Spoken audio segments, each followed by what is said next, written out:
Welcome to yet another episode of Sacred Circle. Today we have our guests, Pastor and his wife, Ernest and Mary Ireris. You're welcome. Just to begin, I will request you to introduce yourselves. Wow. Oh, thank you for that opportunity. At least to say who we are. This is my wife, my beloved wife. She's Ndena. That's the name many of you may not be knowing. And she's not only a wife to me, she has been my friend for the longest time ever. I would even say I'm happy I got a friend in her. She could greet us. Hello, I'm Mary Ireris.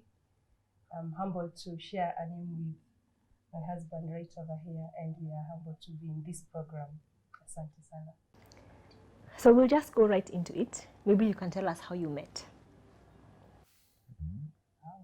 Wow. The first place we met was in high school. Yeah, we learned in the same high school. It was a mixed school, and yeah, that's where we met. Mixed body. Mixed day. Mixed body. Oh. Mixed body. Mixed body. Okay. You were saying? Yeah. But our meeting was also long because besides us meeting in high school, we share quite some backgrounds together. Both of us are pastors' children. And so growing up in a pastoral family made us also meet in many other occurrences. We had to meet either in rallies here and there. We met in PKs, conventions that were either done by our union or by the ACD. In some of the camp meetings where our parents could come with children, we also met there. And I would even say there's one more. Yeah, camping. We're fan of camping, so I would go to a camp, what you call a camp out or a camporee, and lo and behold, Ernest is there. So those are some of the platforms that we met. There's an experience you had when you were in high school about praying for each other or something like that. Maybe you can share. Wow. Yeah, that was an interesting one. Sure. Because in high school, when we met there, we had an association for pastors' children. There were many. Our high school was right at the heart of the conference here in the city. And we had every Tuesday, we were coming together for fellowship for about an hour. And among the activities that was there was at least to pray for one another and support each other. And so the criteria was we could have our names written down in small chunks, small pieces of paper. They are put in a bowl and you had to pick one. So the individual you pick, it is secretive. She or he doesn't know. So you pick that person, you go pray for them from Wednesday up to the following week on Tuesday. Then when you come, you had now to disclose in front of everyone, you are praying for so-and-so. If you are gracious enough, you would bring even a small gift for that person and check that the Lord has been doing something. And then before you end that, you'd even extend a very warm hug. And it was so interesting that for almost like that entire year, I was picking one individual. One like this. And it was also I don't know whether it was a match made from heaven. She was also picking one individual. And the one I was picking and the one she was picking are the people you're seeing on your camera right now.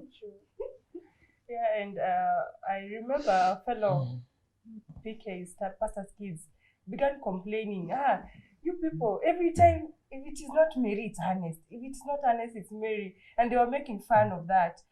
Easy hugs zimezidi sana. That made me feel so shy. And then there was nothing in between us. We had a very strict principle. You not dare begin a relationship there. So not in high school? Not in high school. So when did you start dating? We began our dating officially after high school. Just before before I got to campus, but Ernest was already in campus. Yeah, that's when we made the relationship official. When you say official, what do you mean? Since we had met in those many forums, and there was that part of, wow, I think I'm liking how he does his things. We have so many things in common. Like we said, we shared so many things in common. So to just come now and say, wow, we should now go and be more than friends. That is the point you are talking about, making it now official. All right.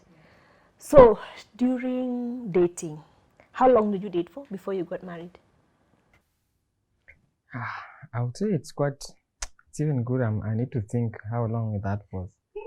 But it was long enough because she went to Baraton for her graduate studies. No, sorry, not graduate, for undergraduate studies. But she didn't take long there. She was there for the first 2 years, then she came to the University of Nairobi. For me, I was already in Nairobi. I was in USIU that time. So it was a provision God had created. Instead of long distance dating, now she's in the city, I am also in the city. So life became a little bit better. We joined a certain choir. It is called Jubilee Choral. It is even there on the internet, on YouTube. And we had now, I'm commuting from the other side of town. She's commuting from, and we could meet somewhere in town, a place called Aga Khan Mall. And so that kept us also meeting every other day. And you see, for me, it was just wonderful. That's why I'm saying how long we did it. It was somehow long. Because since she came, we had something going on when she was in Baraton. Now she has come, so I need to even be seeing her every day. And we were leaders in that great choir. So we made sure that the meetings were almost often, almost every other day. And when we meet, I would take her home. I would take her to school, then I would leave. And we moved on like that. I would even say a number of years, maybe 4 or 5 or something. And during this seemingly wonderful period, did you have any challenges? Yes, we did. And I remember as we began our relationship, the first challenge was distance. That time, distance. Yeah, there's that time you want to see your man, and I'm in Baraton, he's in USIU, and it is becoming hard, and you're seeing any other person with their friends, holding hands, hugging, and you miss, and you can't pretend, you miss him. So I would say there was the issue about distance before we came to Nairobi. And then you would make these long calls, I hope that is English. Long phone calls. Long phone calls. Oh, thank you. Thank you. Lengthy phone calls. Thank you for that correction. Yeah, lengthy phone calls. You talk, and still, by the time you're saying good day, you feel still you are to keep talking. So I would say at some point, distance relationship was a challenge. Yeah, from my side, I also had a challenge. And a big one, to say so. My father-in-law had not really seen that I can make it to take care of the daughter. And so that was a big thing. Even after introducing myself to him, of course he knew me before, but he didn't know that there was something cooking huko chini ya maji. So when I made it official and I went home, I spoke to him, he did not receive me. And I may not blame him. Because at this time, every single parent would want to see the daughter going into hands that look secure. To him, I had those insecurities. I was very small-bodied like I look. I may not even command any kind of security for the daughter. Number two, I was just there. I was fresh from campus at that time. And so what experience do I have in the corporate market of earning money and doing this and that and a huge career somewhere that can guarantee the security, financial security of the daughter? So that I didn't have. Again, I also didn't have, according to him, a fallback plan. I come from a humble family. And you see, if you are from a family that is somewhere, you may say, okay, these children, they want to get married, fine. In case life doesn't work out, they can go back to their parents and they will support them. But now I didn't have anything like that. My parents are retired. They are way back in Shags. And so I did not look like I am a real, like I'm the best person for the daughter. And so that gave me challenges, because now that would mean, even as we want to continue with plans for the wedding, how do you continue when your father-in-law, not even, let me not say in-law, when your father-in-law does not give you a tick? And so that was quite something. It is I wish I could explain it nicely, but it was quite a challenge. You need to continue, you can't continue. Here, you are not accepted because of those various reasons. And I would say even for those of us watching, there are some of these things could come, but you need to know, you need to look at them from a positive perspective, because every parent means well for their children, for their daughters. This parent may not necessarily be telling you, no, don't even marry my daughter because he will marry that daughter. No, he won't. But what that parent is doing, he is at least looking for the best interest of the daughter. But I'll skip to the end and say, when all this was happening, I thank the Lord that she stood with me. Despite the father not accepting me fully because of now how I was not looking like the best that he would love the daughter to be married to, she stood with me. And I think that's the most beautiful thing. If you've made that commitment that this is the person for me, stand in for her or for him, for the rest of your relatives, for the parents, and that standing in will help. That is what kept our relationship moving. And that was now the beginning of my second challenge. Having to be torn between dad and your fiancé over here. You know, daddy, there were pros and cons in both cases. There's my dad here. He's like, no, this is not the man for you. And it's just because he means the best for me. And I stand that chance to lose daddy's love and maybe any other support he would have had. But on this other side, I'm afraid of losing this fiancé that for me, I'm convinced that he's the one. And it was quite a challenge. And I thank God that he came through for me. At the end of the day, I had to ask God, show me the way forward. Because this is a parent, obey your parents in the Lord. I need to obey that commandment. But on the other side, somebody said somewhere, your dad will never marry you. So I still also want to move ahead and settle. So I didn't want to lose both, but I had to make a choice. And thank God, when you see us here, it means I made a decision. To go back there, you had this challenge, and you prayed and you asked God for a sign. Maybe you can tell us how what you mean when you say you asked God for a sign. I was torn in between my dad and my fiancé, who is Ireris here, and by this time the wedding plans were underway, but still my dad has not accepted. We need to go ahead. So I told God, now I'm here and I need the way forward. I pray, if it is your will that I get married to this man, that the officiating minister will be the one to still hold on. If it is not the case, I will pray that for some reason our officiating minister to withdraw.